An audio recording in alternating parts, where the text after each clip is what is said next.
بسم اللہ الرحمن الرحیم 6 کلاس ترجمۃ القرآن کا ہمارے پاس پہلا پیپر ہے۔ تو اس میں ہمارے پاس جو ہے وہ پہلا MCQs دیا گیا ہے کہ نماز کی ہر رکعت میں تلاوت کی جاتی ہے سورۃ فاتحہ کی۔ جواب جو ہے وہ ہمارا درست ہے۔ النصر کا معنی ہے مدد، اس کا جواب درست ہے۔ تیسرا ہمارے پاس سوال ہے خانہ کعبہ پر حملہ کیا ابرہہ نے، اس کا جو ہے وہ ہمارے پاس جواب درست ہے۔ چوتھا سوال ہے کوسہ ایک حوض ہے جو عطا فرمایا گیا حضرت محمد رسول اللہ خاتم النبیین صلی اللہ علیہ وسلم کو، اس کا جواب درست ہے۔ ہمیں عبادت میں دکھاوے سے بچنا چاہیے، یہ مضمون ہے سورۃ الماعون کا۔ تو 5 جو ہیں وہ ہمارے پاس جو ہیں وہ اس کے MCQs آئیں گے۔ اس کے بعد ہمارے پاس جو ہیں وہ سوال نمبر 6 میں 8 جو ہیں وہ ہمیں مختصر سوال دیے جائیں گے، جن میں سے کوئی سے 5 جو ہے وہ آپ نے حل کرنے ہیں۔ ٹوٹل جو ہیں یہ 8 ہیں، ان میں سے کوئی سے 5 آپ حل کریں گے، اور اس کے علاوہ جو 3 ہیں وہ آپ کو آیات دی جائیں گی، جن میں سے آپ نے کسی 2 کا جو ہے وہ اردو میں ترجمہ کرنا ہے۔ تو چلیے ان کے جوابات اور ان کا ترجمہ جو ہے وہ آپ کے ساتھ شیئر کرتے ہیں۔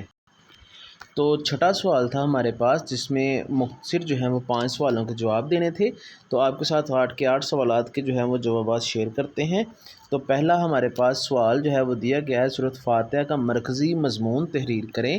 تو اس کا جواب ہمارے پاس یہ دیا گیا ہے سورۃ فاتحہ کا مرکزی مضمون دعا مانگنے کا کے طریقے کی تعلیم ہے۔ دوسرا سوال جو ہے ہمارے پاس وہ دیا گیا ہے سورۃ الفیل جو ہے، اس کا مختصر جو ہے وہ شان نزول جو ہے وہ آپ تحریر کریں۔ تو اس کا جواب ہے ہمارے پاس سورۃ الفیل ابرہہ کے لشکر کے خانہ کعبہ پر حملہ کرنے کے بارے میں نازل ہوئی۔ اللہ تعالیٰ نے چھوٹے چھوٹے پرندوں کے ذریعے ابرہہ کے لشکر کو نیست و نابود کر دیا۔ تو یہ ہمارے پاس جو ہے اس کے دوسرے سوال کا جواب آ گیا۔ تیسرا سوال جو ہے وہ ہمیں دیا گیا ہے سورۃ الفیل کی روشنی میں اللہ تعالیٰ کی شان کبریائی مختصر تحریر کریں۔ تو سورۃ الفیل کے مطالعہ سے معلوم ہوتا ہے کہ سب سے بڑی طاقت اللہ تعالیٰ کی ہے، جب کسی لشکر کو ہلاک کرنا چاہے تو چھوٹے چھوٹے پرندوں کے ذریعے بھی ہلاک کر سکتا ہے۔ آگے ہم دیکھتے ہیں ہمارے پاس سوال کون سا ہے۔ اگلا سوال ہے ہمارے پاس قریش مکہ کے تجارتی قافلے لوٹ مار سے کیسے محفوظ تھے؟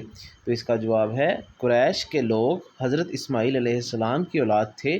حضرت اسماعیل علیہ السلام کے تعلق اور بیت اللہ کے خادم ہونے کی وجہ سے قریش مکہ کے تجارتی قافلے لوٹ مار سے محفوظ رہتے تھے۔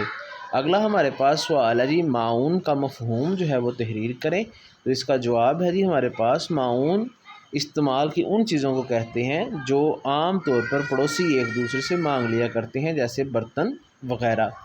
اگلا ہمارے پاس سوال ہے اللہ تعالیٰ نے اپنے حبیب خاتم النبیین صلی اللہ علیہ وآلہ وسلم کو سورۃ الکوثر میں کس بات کی خبر دی؟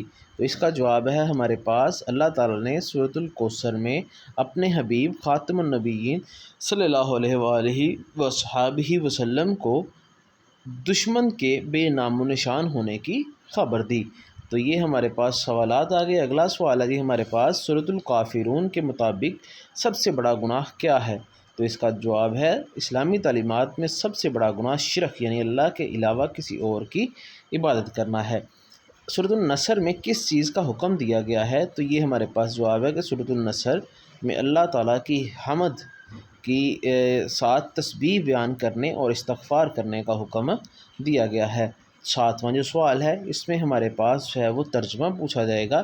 اس ترجمے میں جو ہے وہ ہمارے پاس پہلی آیت جو دی گئی ہے وہ ہے الحمدللہ رب العالمین، جس کا ترجمہ ہم نے یاد کرنا ہے کہ تمام تعریفیں اللہ کے لیے ہیں جو تمام جہانوں کا رب ہے۔ تو میں آپ سے کہوں گا کہ آپ سورۃ الفاتحہ جو ہے اس کا سارا ترجمہ جو ہے اس کو اچھی طرح سے تیار کر لیں۔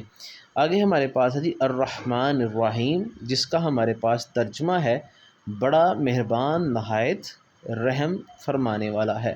یہ آگے دوسری آیت کا تیسری آیت ہے ہمارے پاس قل یا ایھا الکافرون۔ تو اس کا جواب ہے ہمارے پاس اے نبی خاتم النبیین صلی اللہ علیہ وسلم آپ فرما دیجئے کہ اے کافرو۔ تو یہ ہمارے پاس پیپر جو ہے یہ مکمل ہو گیا پہلا۔